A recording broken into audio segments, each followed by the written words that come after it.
Well, over the last few weeks, we've journeyed with Jesus through the beginning of his ministry.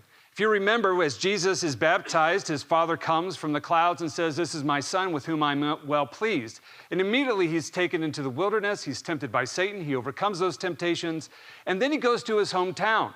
He goes to his hometown, goes into the synagogue, goes to church on Sunday, reads from the Word of God about the Messiah, and then sits down and declares himself to be the Messiah who is here to fulfill the prophecy that the blind are going to see, the oppressed are going to be freed. And then what we see Jesus doing is being rejected by that hometown, and then they are trying to take his life, but he walks through them and he moves on to what he's been called to do, to be the Messiah and to save people. So he goes to Capernaum and he begins to teach and heal people. All sorts of walks of life are coming to him, pressing in on him. And then last week, we began to see how Jesus and his church growth strategy begins to build his church with people in unfamiliar places, with people that have come from the outskirts of town. He begins to minister to them, and then he begins to call disciples to come and follow him in the rest of his ministry. We looked at how he's begun to teach Peter, before he was even a disciple, how he was going to go to those deep, remote places, those unfamiliar places, to catch men and to bring them into the kingdom. And so now here at the beginning of our gospel lesson for today, we have all of those disciples that are gathering, that Jesus has called to himself, who are following after Jesus, and he's been teaching the Word of God to them. But the question becomes, now that Jesus has a following, what next? What's next for these disciples? What are we to do, Jesus, as you are leading us into the kingdom? See, Jesus in this gospel lesson today has just saved these people from the world and is bringing them home to the kingdom. What does that look like? What's that journey look like? And that's what we're going to talk about today. That's what Jesus is going to reveal to us today. What do you do when Jesus has taken you and is pulling you from this world and bringing you to the kingdom? What's that journey look like? What's that process going? What are we going to experience in that process? But before we can dive into that, there's a couple things I want to remind you of. Two things I need you to put into your suitcase as we travel this journey with Jesus of what he's going to tell us, what we're going to experience in this new life that he has called us into. The first thing I would call your attention to is the old story, one of the greatest stories of salvation in the Old Testament, and actually still to this day is the most prominent story of all of Israel and Jews. It is their salvation from Egypt. So if you remember this, right, God comes down. He raises up Moses as a leader to free his people from the oppression of Pharaoh in Egypt. The people are enslaved. The whole nation, which outnumbers all of Egypt, is enslaved to Pharaoh, and he will not release them. He will not let God's people go. And so he raises up Moses, and God, through Moses, works wonders, signs, and miracles before Pharaoh in order to encourage him to let his people go. But to no avail, those don't take place. Until finally that last miracle that God performs, then it convinces Pharaoh to let his people go. And God leads his people. He goes before his people and leads them out of slavery and bondage into the wilderness, into a new life of freedom. And you remember this, when they get into the wilderness, in their new life of freedom, immediately they're led to Mount Sinai, where God descends upon the mountaintop and gives Moses their instructions to live out their new lives in freedom. Moses comes off the mountain and declares it to the people, gives them the law, the 10 Commandments on 2 tablets, right? And so God has already given them instructions and is guiding them and leading the way. And if you remember, in the wilderness, the people of Israel begin to grumble. They begin to say, "You've let us out here to die. We have no food, we have no drink." And so the Lord provides food for them. And the Lord brings water from a rock in the midst of the wilderness. But still, Egypt is still left in the hearts of Israel. That though God has just performed all these wonderful things for them and is leading them from a life of slavery into a life of freedom, and God having delivered them, they grumble, they whine, they complain. Because Egypt's still in the heart. Matter of fact, they say, we wish we were back in Egypt. We want to taste their food. We don't like this food. We want to go back to Egypt. And that reveals the type of hearts that are in that generation of Israel. And God promises that they would not enter into the promised land to which he is leading them towards. So I need you to keep that in the back of your mind as we move forward with how Jesus is going to guide and lead his new disciples who have gathered around him on the life that he is leading them towards. Another thing I'd ask you to have in your mind is something that I personally experience every time when I was little and my mom took me to a candy aisle. When I went to a candy aisle, I had one thing in my back of my mind. I was getting a treat. My mom had already told me about that. But when you walk in a candy aisle and you are just overwhelmed by the choices that you have, to me, I whittle it down to one. What is the biggest piece of candy that I can get in this aisle, right? And it always ended up being the Three Musketeers, because the Snickers bar is like this size. The king size was like this. But you get a king size Three Musketeers, it seemed like a foot long. And I didn't like it as much as the Snickers, right? But it was the biggest. And that was always how I made that decision. In the candy aisle, I always looked for that king size candy bar because the fun size didn't appeal to me.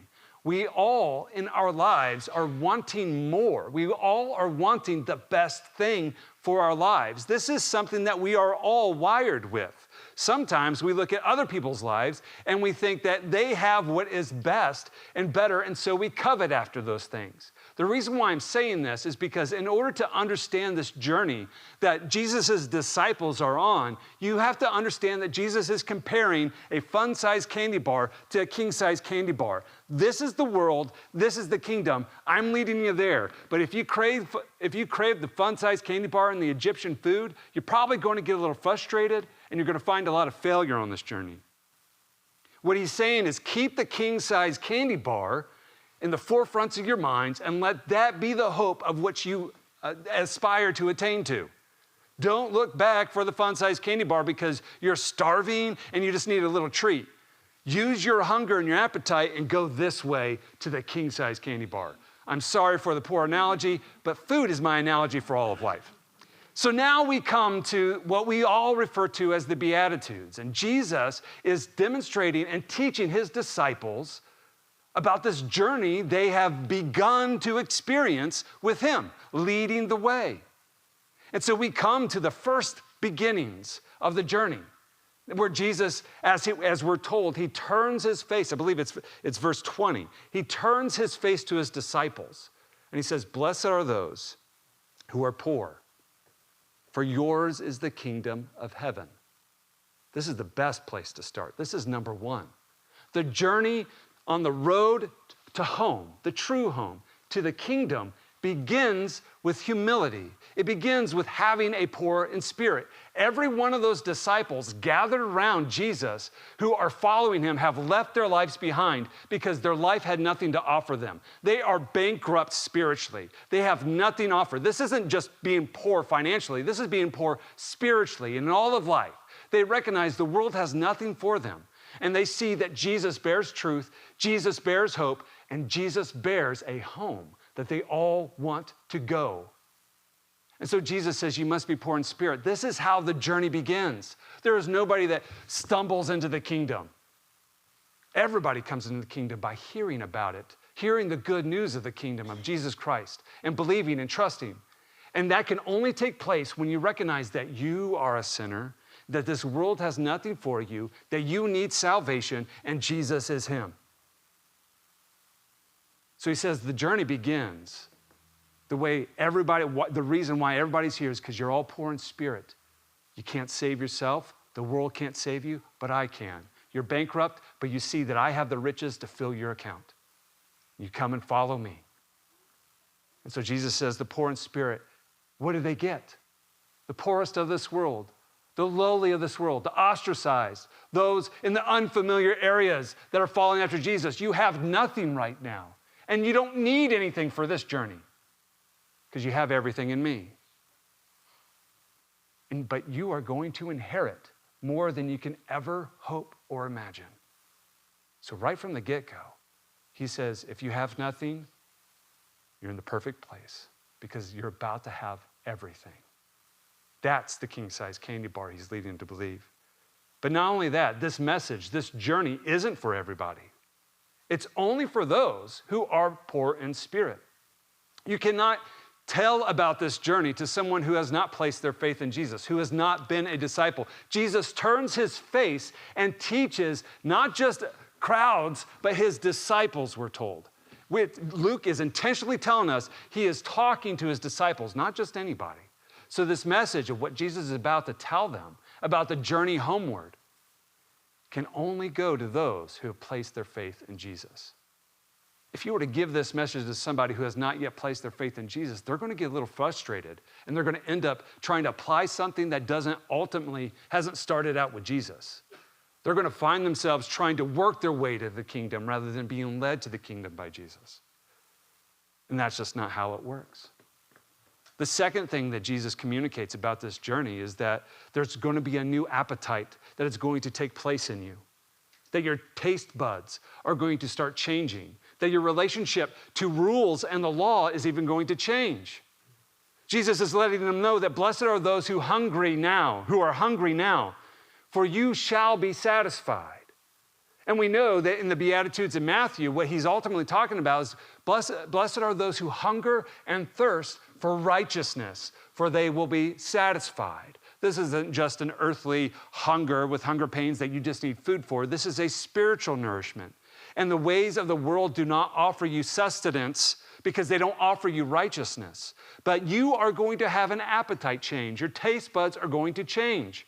I remember growing up, I was on a steady diet of hot chocolate, orange juice, and milk. And then my dad would try to feed me a little bit of coffee or give me to drink a little bit of coffee, and I spit it out. It was the grossest thing I've ever tasted in my whole entire life. Then I became a man. I got to drink some coffee. And now I don't drink hot chocolate. I drink coffee, and if I want it a little bit sweet, I grab a cookie and go back and forth and enjoy myself, right? My taste buds have changed. I try to give Bo a little bit of coffee. I know that's really poor parenting because that kid has more energy, and coffee would just probably propel him upward. But I gave him, he's like, Dad, this is disgusting. I go, one day your taste buds are going to change, big guy, right? But we even do this when I was little. I did not like certain types of vegetables or certain types of foods that somehow my parents were finding very pleasant. And we have this battle, it seems like every dinner time, when I made some really good chicken bake, if I may say so myself, and wonderful spices and little breadings and everything, and Bo was like, can I be done? I'm like, dude, are you serious? This is great stuff. His taste buds are just a little bit different. And that's the example that Jesus says. Blessed are those who now hunger and thirst, have an appetite for righteousness, because they're going to be satisfied. Because your relationship to the law, right? The law, the commandments, the guidance that God has offered to us prior to your faith in Jesus, your relationship to the law is the fact that you can't keep it. Oh, man. You look at the law and you say, yeah, I'm just a sinner. But now that you have faith in Jesus and he has saved you, your relationship to the law changes. It's something you begin to see like, oh, now that I'm saved and my sins have been forgiven, now God uses the law to direct me on what's the right way to live in my freedom. The relationship changes. It moves from I have to now it's I get to. I have to tell the truth, to now I get to tell the truth. I have to go to church this Sunday, to I can't wait for church on Sunday. I can't wait to worship the one true and living God.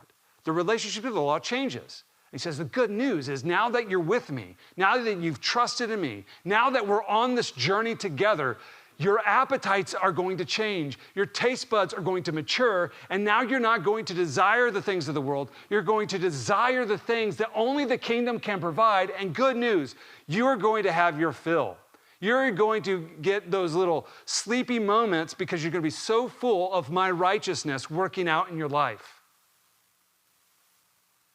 So Jesus reveals that not only do those who are poor in spirit, who offer nothing and want everything that Jesus has to offer, that now their taste buds are going to change. And good news, they're going to be filled with Jesus.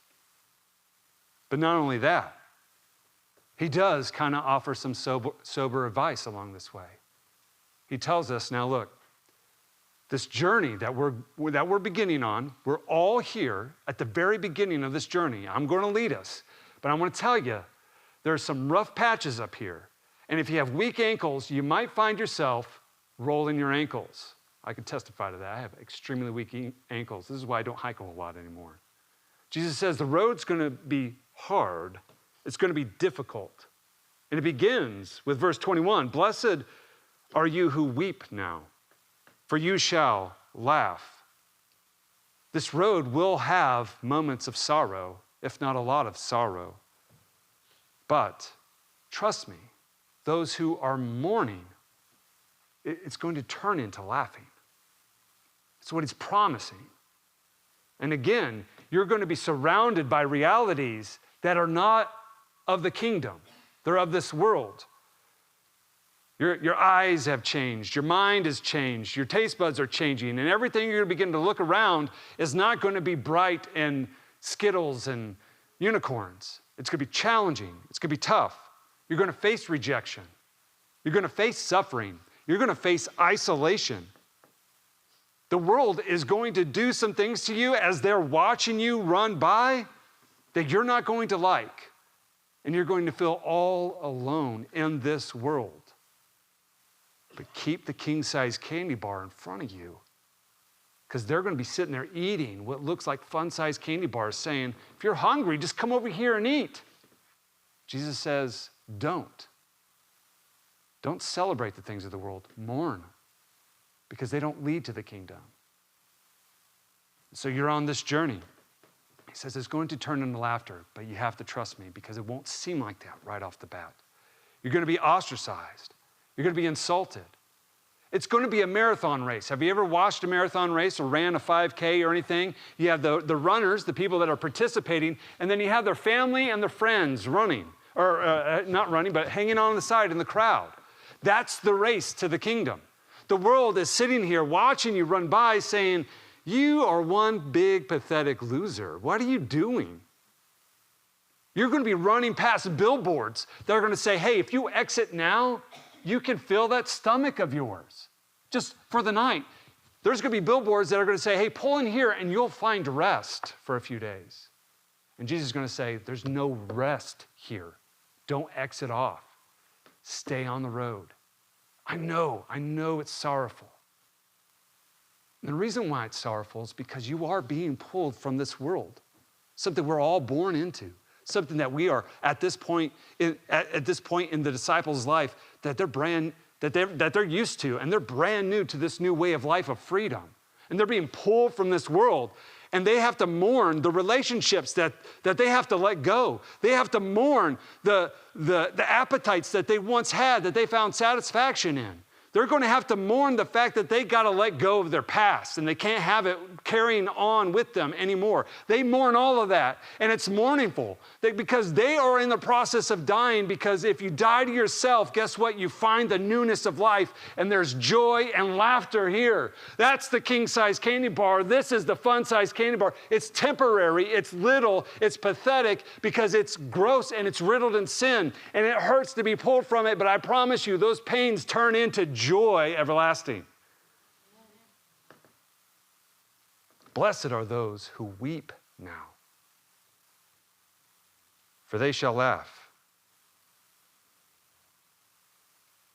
Death is not a pleasant thing. I'm going to try to get through it because I'll be honest.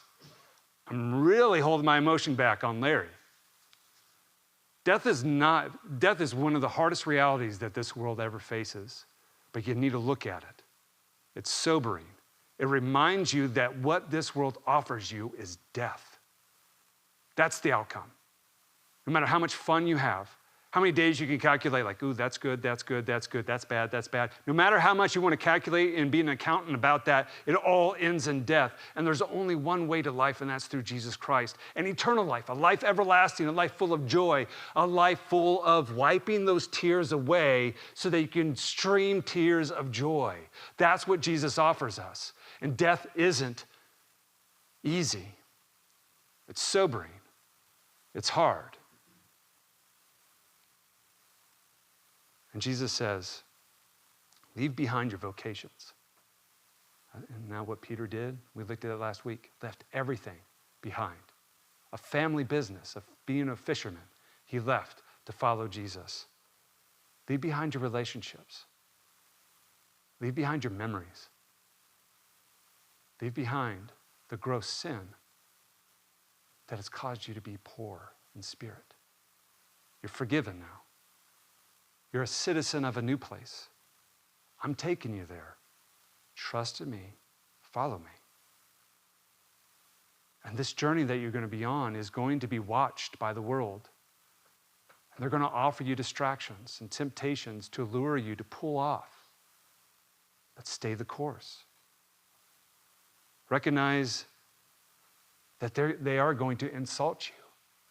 They're going to think you to be a buffoon for following after me because your life will not look like anything like theirs. What you do to them will look like utter and complete foolishness. I was a chubby boy.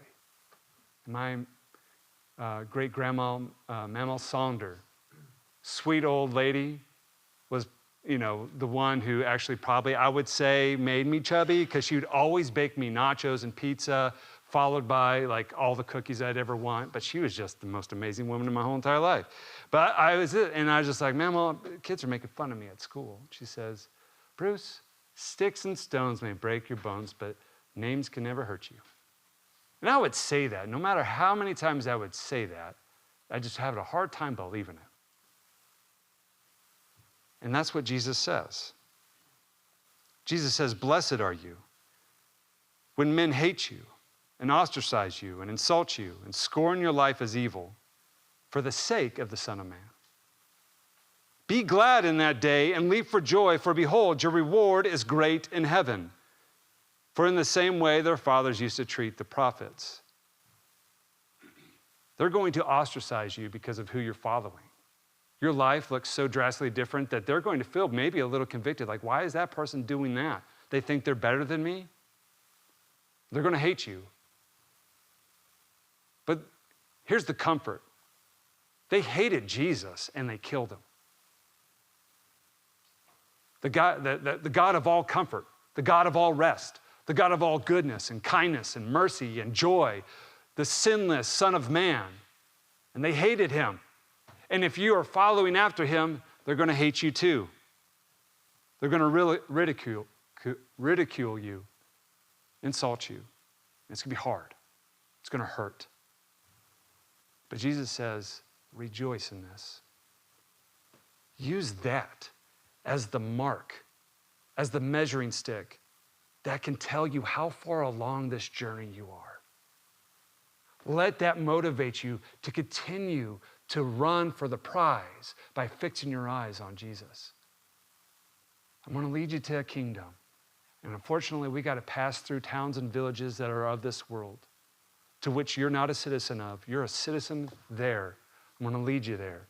And you're going to have to endure quite a bit. But I promise you, it is going to give you the greatest reward. Your journey to the kingdom will be a walk out in front of the world you seek to leave behind. Like crowds gathering on the sidelines of a marathon race, you will receive all sorts of hate and insults as you run after Jesus and towards the kingdom. And lastly, Jesus warns those who have not placed their faith in him. This is what Jesus distinguishes between the journey that all his disciples are about to take and what is left for those who have not following after him. He offers them a very sober warning. He says, woe to you who are rich, for you are receiving your comfort in full. Woe to you who are well fed now, for you shall be hungry. Woe to you who laugh now, for you shall mourn and weep. Woe to you when all men speak well of you, for their fathers used to treat the false prophets in the same way. And what Jesus is saying is that don't be distracted by them. They're getting their full now, and you're going to be pursuing a completely different place, but they're getting theirs now, and you're getting yours to come. So don't compare your life and your journey to them. You're on a completely different path. Follow me. And just so you know, this is where they lead. If you like a steady diet of fun size, well, then enjoy your fun size, but you'll never get the king size candy bar. And that's the greatest hope. All of us want what is better. And that's it. So Jesus teaches these disciples that what's next, Jesus? We're here, we're following after you, we've placed our faith in you. So what's next for us? Jesus says, pack up. We're going home. I'm going to lead you there. I pulled you out of slavery to sin. And now I'm leading you to the promised land. And there's a few rules along the way so that you don't get sidetracked. There's a few hopes and promises that I want to stir your heart's content on so that your pace is steady. Keep your eyes on me. Follow me. And I don't want to be so quick, though, to dismiss some of the struggles that are going to be real in all of our lives that are following after Jesus. There are going to be people who are at different mile markers along the way. There are going to be people that are just starting out on this journey towards the kingdom, and they have no clue how to walk it. They have no clue, and they're still stepping out of their old ways of life in the world, but they don't know how to move forward. They're at lollipop 1. Is that what they call mile markers, lollipops? Let's just pretend they do. Mile marker 1. But some of us have been on this journey and we're at 12. Others are at 50. Others are at 233. All of us. And those are all counting up the miles that we've been treading until we arrive at the celestial city, the kingdom of heaven, which Jesus says is already ours. He's just leading us there. So we need to be mindful. We need to be encouraging. We need to be patient with those who are not at our mile marker. They might be further behind. And they need us as examples to say, just keep walking. Just keep walking. You're doing great. We need that. We do also need to recognize that some may be pulled off by those distracting billboards that say, hey, come get some rest for the night. Come have your bellies full. Not quite there to the kingdom yet? I got something for you. And you got that steakhouse just saying a 12-ounce New York strip steak for $8.99. We're like, all right, let's go over there. That sounds like a good cost, right? Filling our bellies with things of the world when we're going to a place that is not of this world. So we need to recognize that some people may end up pulling off on an exit, being lured away by the billboards promoting a night's rest and good food, only to discover that it was all a lie. Should they pull a Yui and go back? Or can we say, hey, good news, God always provides a way out. There's an on-ramp back on the journey. You took a detour. Doesn't mean you have to start over. Let's get back on. Let's start walking again. And we need to be like that for each other. And there are those who have made it far into entering their last stretch before they walk through the kingdom gates. Their complete joy awaits. They will soon see Jesus with arms wide open. And all they have left is to walk through the valley of the shadow of death, only to find themselves walking by calm waters and coming to rest in green pastures. Though I'm sad about Larry, I'm also excited. Because every time I saw him, he says, if the Lord wants me to live a few more days, or if he wants me to come and see him, I'm ready, either way. That's encouraging. That's how a life walking with Jesus ends, with the greatest prize and the treasure of your heart, Jesus Christ himself. I mean, what would keep you from receiving the warm embrace of King Jesus? What appetite could steal you away from embracing that? So I challenge you, if you're on this journey, to keep walking. If you got off, get back on. If you just started, let's go. If you've been doing it for a while, Help others.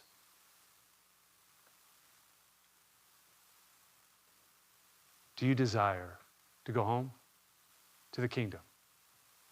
A lot of you are already citizens of the kingdom, but maybe we're acting like we're still citizens of the world. I think it's important that Jesus begins by saying, blessed are the poor in spirit, for theirs is the kingdom. That's a present reality. He's not saying like the kingdom is a future reality. You have the kingdom of heaven.